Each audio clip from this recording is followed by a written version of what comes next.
islaamummaan namaa wayita bareed islaamummaan namaa barakaa argat islaamummaan namaa tolte islaamummaan namaa wayita dhama qabaat wanni beekaniin waan faayidaan qabne dhiisa namtichi sun waan isan fayyanne irraa guddatu rakkoon qabu beekuu dandeessa atilleen abballeen uf beeka atilleen beekuu dandeessa nama waan faayidaan qabnetti jecha faayidaan qabne gocha faayidaan qabne adeemsa faayidaan qabne saahibummaa faayidaan qabne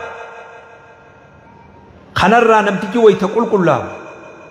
waan isa fayyadu irratti xiyyeeffatuu ka'e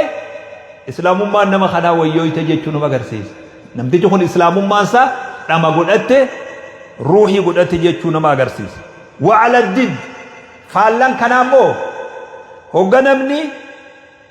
namumarra xiyyeeffate aybii namarra xiyyeeffate nama komatuun dalagaa isaa ta'a namuma jala qotuun dalagaa isaa ta'a hamtuma namaa haadhuun hujii isaa ta'a hamtuu namaa mul'isuu qofti dalagaa isaa ta'a taa'uus ka'uus waan biroon qabu tana malee gaafa faallaa kana eeg fagoo fi dhihoo jala seen oduu guuruu seen oduu funaanuu seen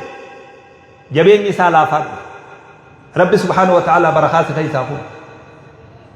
laafinaa si dhufu laafina qalbii si dhufu murannoo dhabdu waan silaatti xiyyeeffatan hundi zeeroo si harkaa ta'e waan faayidaan qabne qofaatu hujii ta'e ta'a